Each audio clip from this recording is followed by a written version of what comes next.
एक समय की बात है, एक छोटे से गांव के पास कई बड़े और हरे भरे बाग थे। ये बाग अपने अनोखे और रहस्यमय फलों के लिए प्रसिद्ध थे। हर बाग में एक विशेष प्रकार का फल उगता था, जिसे दूर दूर से लोग देखने आते थे।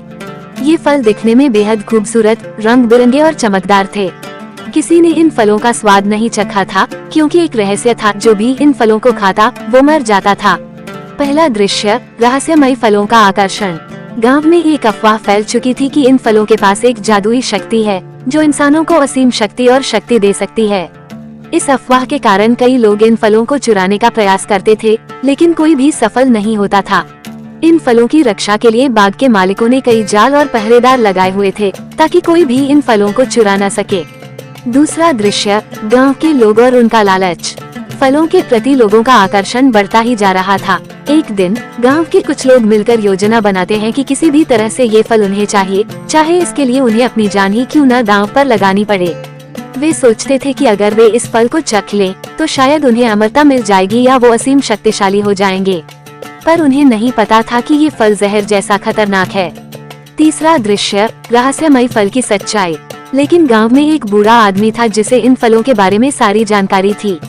उसका नाम पंडित जी था और वो सभी को चेतावनी देता कि ये फल बेहद खतरनाक है और इसे खाना अपनी मौत को बुलाना है।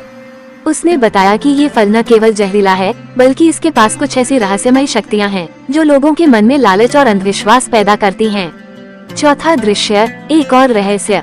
एक दिन गांव के कुछ साहसी लोग पंडित जी के पास जाकर पूछते हैं कि आखिर ये फल इतना खास क्यों है कि लोग इसके पीछे पागल हो जाते हैं।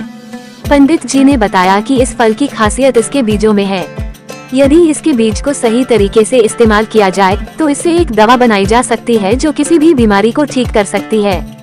लेकिन इसके बीजों को निकालने का तरीका केवल बाग के मालिकों को पता था। इस रहस्य के कारण ही लोग इसे चुराने का प्रयास करते रहते थे। पांचवा दृश्य, लालच का अंत। एक रात कुछ लोगों ने मिलकर फल चुराने की योजना बनाई।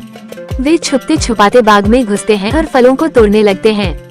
जैसे ही उन्होंने फल को चखा, वो तुरंत बेहोश हो गए। अगली सुबह गांव के लोग उन्हें अचेत अवस्था में बाग के पास पाते हैं। सभी को समझ में आ गया कि लालच में आकर उन्होंने अपनी जान जोखिम में डाल दी थी। अंतिम दृश्य, सबक और समझ। इस घटना के बाद पंडित जी ने सभी गांव वालों को इकट्ठा किया और बताया कि ये फलों का असली रहस्य उनकी औषधीय शक्ति में है, लेकिन इस शक्ति का लाभ केवल वही लोग उठा सकते हैं जो इसे सही तरीके से समझें और इसका सम्मान करें। गांव के लोगों ने तब समझा कि हर चीज का आकर्षण केवल उसके बाहरी रूप में नहीं होता, बल्कि उसके असली मूल्य को पहचानना और उसकी सही उपयोगिता को जानना जरूरी है। इस तरह गांव वालों ने एक बड़ी सीख ली कि लालच का नतीजा हमेशा दुखद होता है और किसी भी चीज का सही ज्ञान और सम्मान करना ही सच्चा आशीर्वाद है। कहानी का विस्तार। 1. फलों की अद्भुत विशेषता का रहस्य। इस घटना के बाद गांव वालों में फलों के प्रति उत्सुकता और भी बढ़ गई। अब लोग पंडित जी से बार बार पूछते कि इस फल के बीज से कौन सी बीमारी ठीक हो सकती है और इसे कैसे सही तरीके से इस्तेमाल किया जा सकता है। पंडित जी ने गांव वालों को बताया कि ये फल केवल उन लोगों के लिए फायदेमंद हो सकता है, जिनके दिल में सचमुच में दूसरों की मदद करने की भावना हो। यदि कोई लालच या स्वार्थ में इसे इस्तेमाल करने की कोशिश करता है, तो यह फल जहर जैसा असर करता है। इस बात को सुनकर गांव में हलचल मच गई। लोग अब इस फल का इस्तेमाल करने से डरने लगे और उनमें से कुछ ने अपने लालच को काबू करने का प्रयास किया। अब गांव में उन लोगों की इज्जत बढ़ गई जो निस्वार्थ भाव से दूसरों की सेवा में लगे हुए थे। 2. बाग के मालिक की चेतावनी। फलों के इन रहस्यों के बारे में जानकर गांव वालों ने सोचा कि बाग के मालिक से इन फलों के सही उपयोग के बारे में सीखना चाहिए। बाग का मालिक एक समझदार और अनुभवी व्यक्ति था, जिसने गांव के बुजुर्गों को इकट्ठा किया और एक विशेष बैठक बुलाई। उसने चेतावनी दी कि अगर इस फल का इस्तेमाल सही इरादों से नहीं किया गया, तो ये पूरे गांव के लिए संकट बन सकता है। बाग के मालिक ने उन्हें बताया कि उसके पूर्वजों ने इसे एक शक्तिशाली औषधि के रूप में खोजा था, लेकिन इसके दुष्प्रभावों के बारे में भी आगाह किया था।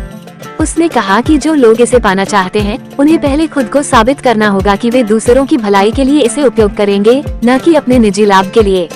3. फल का पाने का अनोखा तरीका।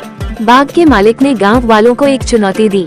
उसने कहा कि जो भी इस फल की सच्ची शक्ति को समझने और इसे पाने की इच्छा रखता है, उसे कुछ दिन बाग की सेवा करनी होगी और निस्वार्थ भाव से बाग की देखभाल करनी होगी।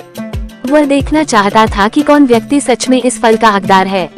उसने कहा कि सेवा का ये काम केवल उस व्यक्ति को जादुई फल तक पहुंचने का अधिकार देगा। गांव के कुछ लोग, जिनका मन सच्चा और साफ था, बाग की देखभाल में जुट गए।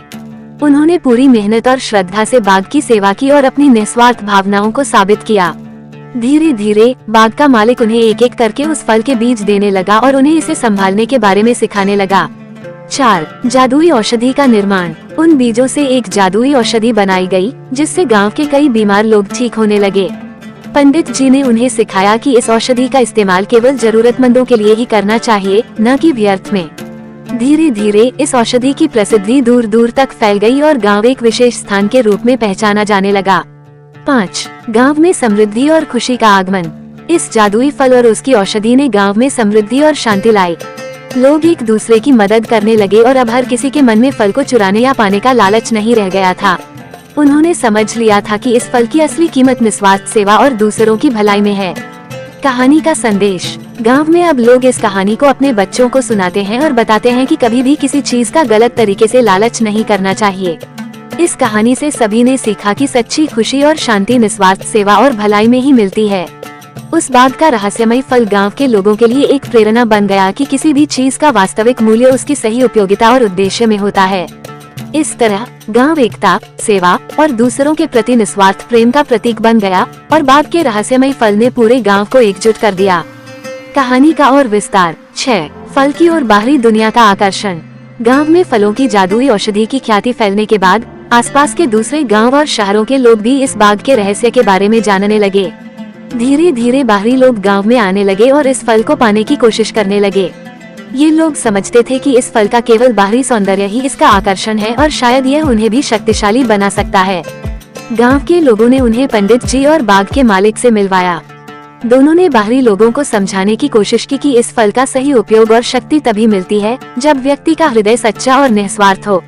लेकिन कुछ लोगों ने इस चेतावनी को नजरअंदाज कर दिया और रात के अंधेरे में चोरी छिपे बाग में घुस गए। 7. जादुई फल की शक्ति और उसका असर। रात के समय जब कुछ बाहरी लोग फल चुराने के लिए बाग में घुसे, तब बाग के फलों ने अपनी असली शक्ति दिखाई। जैसे ही उन्होंने फलों को तोड़ने की कोशिश की, एक अजीब सी रोशनी चारों ओर फैल गई और बाग में अजीब घटनाएं होने लगीं। फलों से एक धुआं सा निकला और वो लोग अचानक कमजोरी महसूस करने लगे। धीरे धीरे उन्हें समझ में आने लगा कि इस फल की ताकत और इसकी रक्षा खुद ही होती है। वे लोग बुरी तरह डर गए और भागते हुए गांव छोड़ गए। उन्हें अब समझ आ गया था कि इस जादुई फल पर अधिकार पाने के लिए शक्ति या चालाकी नहीं, बल्कि निस्वार्थता और सेवा की भावना चाहिए। 8. गांव के बच्चों की सीख। गांव के बच्चों ने भी इस घटना से बहुत कुछ सीखा। अब वे भी बाग की सेवा में रुचि लेने लगे और पंडित जी से इस फल की उपयोगिता और उसकी देखभाल के बारे में पूछने लगे। पंडित जी ने बच्चों को सिखाया कि बाग का असली सौंदर्य उसके फलों में नहीं, बल्कि उन पेड़ों की मेहनत और त्याग में है जो इसे पोषित करते हैं। बच्चों ने ये समझ लिया कि किसी भी चीज की कीमत केवल उसके दिखावे में नहीं होती, बल्कि उसकी सच्ची उपयोगिता और उससे मिलने वाले अच्छे परिणामों में होती है। 9. बाग का एक नया अध्याय। कुछ सालों बाद गांव ने बाग को एक ज्ञान केंद्र बना दिया, जहां लोग आकर न केवल औषधियों के बारे में सीख सकते थे, बल्कि सेवा, निस्वार्थता और मानवता के महत्व के बारे में भी शिक्षा प्राप्त करते थे। बाग का मालिक अब एक बुजुर्ग हो चुका था, लेकिन उसने अपनी सारी जानकारी गांव के युवाओं को सौंप दी थी, ताकि वे इस ज्ञान को आगे की पीढ़ियों तक पहुंचाते रहें। अब बाग केवल एक जादुई स्थान नहीं था, बल्कि एक ऐसा प्रतीक बन चुका था जो निस्वार्थ सेवा, सच्चे ज्ञान और इंसानियत की शिक्षा देता था। 10. अंतिम संदेश। गांव के लोगों ने महसूस किया कि इस फल की असली ताकत केवल इसके औषधीय गुणों में नहीं, बल्कि उसके माध्यम से मिलने वाली शिक्षा में है। ये फल उन सभी के लिए एक सीख था कि असली जादू निस्वार्थता और सेवा की भावना में है।